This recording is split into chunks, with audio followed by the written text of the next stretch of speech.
Assalamualaikum warahmatullahi wabarakatuh. Perkenalkan, nama saya Susi Parsimawati, NIM saya 111911179. Saya berada di kelas MA 19B6, mata kuliah Praktikum Statistik dengan dosen Bapak Fatur Rahman STMM. Di sini saya akan menjelaskan tentang 4 perbedaan tipe data, yaitu terdiri dari data nominal, data ordinal, data interval, dan data rasio.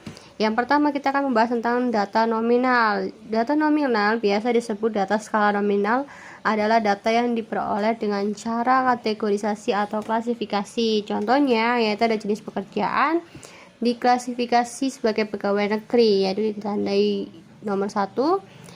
Di sini ada tipe, jadi yang pegawai swasta itu diberi tanda 2, yang wira swasta diberi tanda 3. Jadi data dari data nominal yang pertama yaitu posisi data setara. Dalam contoh tersebut, pegawai negeri tidak lebih tinggi atau lebih rendah dari pegawai swasta. Jadi kalau pegawai negeri sama pegawai swasta itu tidak lebih tinggi atau lebih rendah.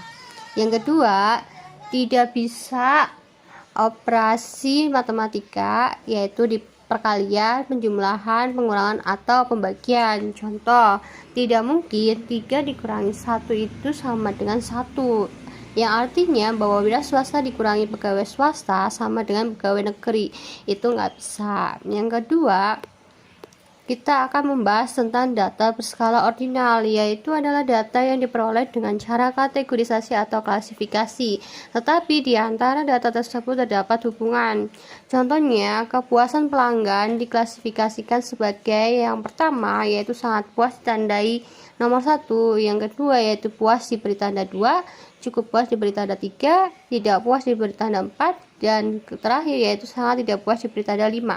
Ciri data dari ordinal yaitu yang pertama, posisi data tidak setara.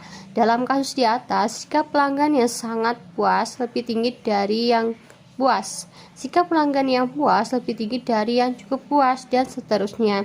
Angka atau tanda bisa dibalik dari 5 hingga 1 tergantung dari kesepakatannya. Yang kedua, ciri yang kedua yaitu tidak bisa dilakukan operasi matematika. Tidak mungkin bahwa 1 ditambah 2 itu sama dengan 3, yang artinya bahwa sangat puas ditambah puas itu sama dengan cukup puas, itu nggak bisa dijumlahkan. Kemudian yang ketiga, kita akan membahas tentang data interval, yaitu data yang diperoleh dengan cara pengukuran, di mana jarak antar dua titik pada skala sudah diketahui. Berbeda dengan skala ordinal, di mana jarak dua titik tidak diperhatikan, atau seperti berapa jarak antara puas dan tidak puas yang sebenarnya menyangkut perasaan orang saja. Contohnya yaitu ada temperatur ruangan, bisa diukur dalam Celcius atau Fahrenheit.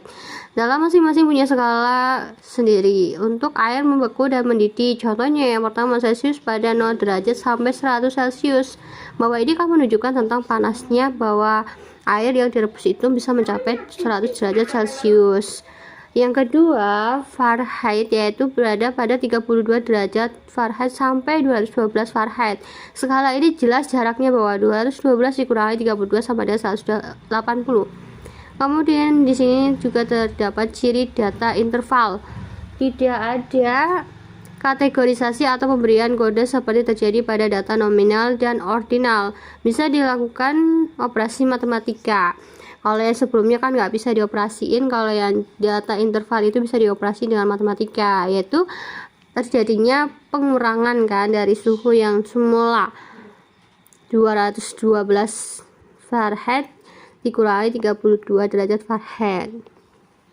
Yang kemudian kita akan membahas tentang data berskala rasio, adalah data yang diperoleh dengan cara pengukuran, di mana jarak dua titik pada skala sudah diketahui dan mempunyai titik nol yang absolut.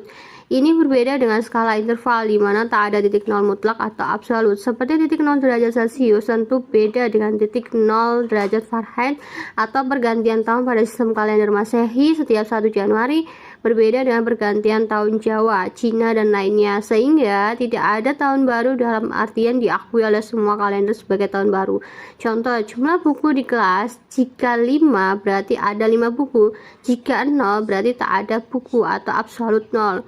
Ciri data dari rasio yaitu 1. Tidak ada kategorisasi atau pemberian kode. Yang kedua, bisa dilakukan operasi matematika. Misal 100 cm ditambah 35 cm sama dengan 135 cm. 5 mangga ditambah 2 mangga sama dengan 7 mangga. Bahwa catatan di sini pengolahan data kuantitatif sebagian besar menggunakan data rasio. Selain 4 perbedaan tersebut, kita akan melanjut ke pembahasan berikutnya tentang perbedaan statistik parametrik dan non-parametrik. Di sini itu akan dijelaskan tentang statistik parametrik, yaitu adalah pengujian data melalui statistik parametrik disyarat dengan adanya sejumlah anggapan-anggapan yang kuat yang mendasari penggunanya. Manakala anggapan-anggapan itu terpenuhi, pengujian parametrik inilah yang paling besar kemungkinannya untuk menolak H0 ketika H0 salah. Artinya, kalau data penelitian dianalisis secara tepat dalam pengujian parametrik, pengujian tersebut akan lebih kuat dari pengujian manapun dalam hal penolakan terhadap H0 jika H0 salah.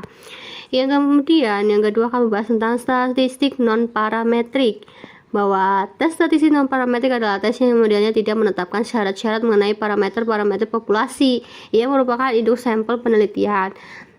Tes non-parametrik tidak menuntut pengukuran sekuat yang dituntut tes statistik parametrik. Sebagian besar tes non-parametrik dapat diterapkan untuk data dalam skala ukur ordinal, dan beberapa yang lain dapat diterapkan untuk data dalam skala ukur nominal.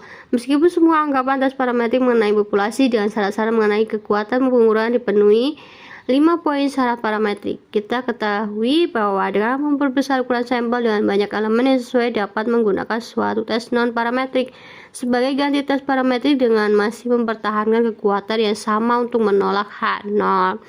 Demikian tentang penjelasan yang telah dijelaskan sebelumnya, yaitu tentang 4 perbedaan tipe data dan juga perbedaan statistik parametrik dan non-parametrik.